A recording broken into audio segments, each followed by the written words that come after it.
Hello and welcome. In this short video, you'll find out what to expect before, the day of surgery, and also it will prepare you for home.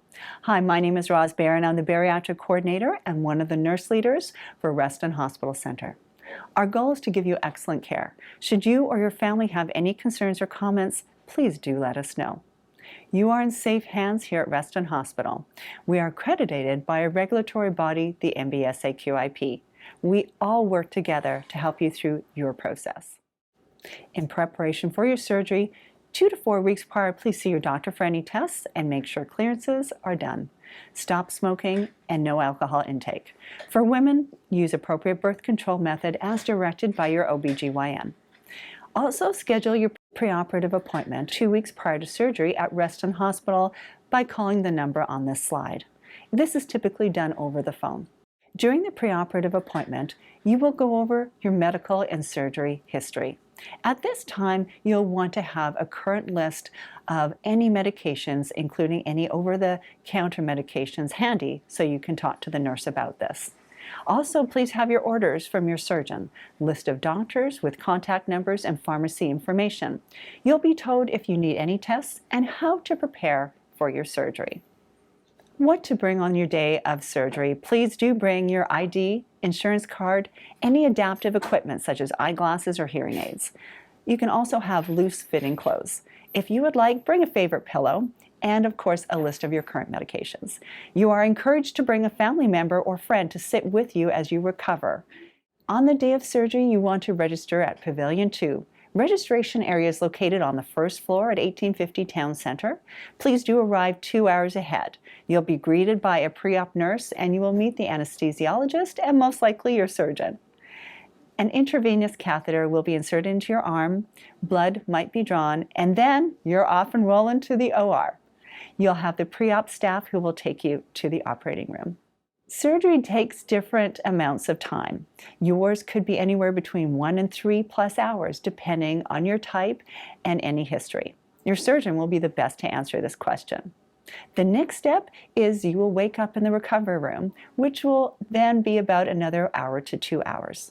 Finally, you'll be moved to the same day area where you'll be here for about 4 to 6 hours until you're ready to go home the same day. You will be able to have someone here to help you with the sipping, with the walking, and most importantly, just having somebody here to be with you. We'll be asking you what your pain scale is, on a scale of 0 to 10, 0 being no pain at all, 10 being the worst possible imaginable. You will most likely be groggy and in some pain when you get here. Getting out of bed and walking within an hour. This will help the gas pain because it's going to be moving all the way around. The best way to dissipate this pain is by getting up and walking. The gas may go to your back, to your shoulder, or all over. Your pain will be managed with scheduled and/or as needed medication. Please just let your nurse know if your pain is increasing by using the call bell. From the diet, we want to start you sipping clear liquids right after surgery. We don't allow any straws, no carbonated beverages, and please remember you must sip slowly. You can only drink from these 1-ounce cups provided to ensure the correct amount of liquid is consumed and so that it can be measured. Do not drink large amounts of any liquids, including water. You will start by sipping 1 line from the cup at a time. So basically what you want to do is just pour 1 little line in and then you'll be able to sip from here. What you want to next do is swish the fluids around in your mouth to help with the dry mouth because it most likely will be dry, and then you can swallow. You will then need to count to 4. If you do not have hiccuping, burping, pressure, or pain, then wait at least 5 minutes until your next sip. But if you do have that hiccuping, burping, pressure, or pain, you might have overfilling. So what we need to do, hiccuping, burping within 4 seconds, slow down. If you have pain or pressure within 4 seconds, we need to stop. We need to make sure that all dissipates. Now, afterwards, if it's 1 minute to 2 minutes, don't worry, burp away. It's probably the gas coming up just within those first 4 seconds. We'll start with 1 ounce of fluids per hour and slowly decrease the time in between sips. That's going to increase your fluids. We're going to start at 5 minutes, and then about 1 to 2 hours later, we're going to reduce the time in between to every 4 minutes, and then every 3 minutes, and then every 2 minutes. You're going to be getting a do's and the don'ts sheet similar to this, and then you're going to be able to see on there exactly how it's done.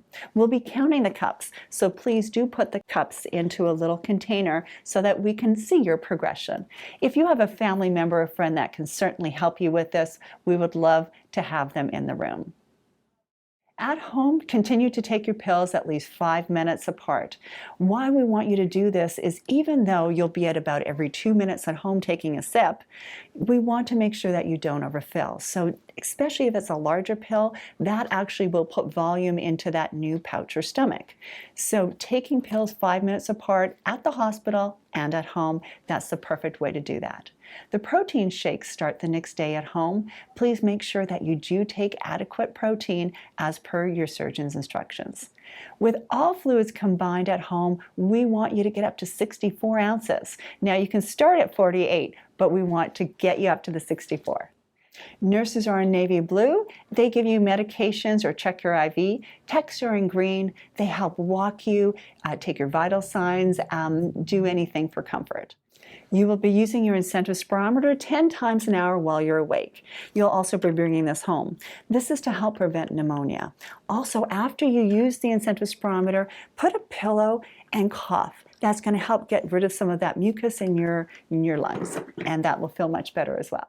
This is your incentive spirometer. You'll be breathing in. This will be going to the bottom, and then this will be going up as you breathe more.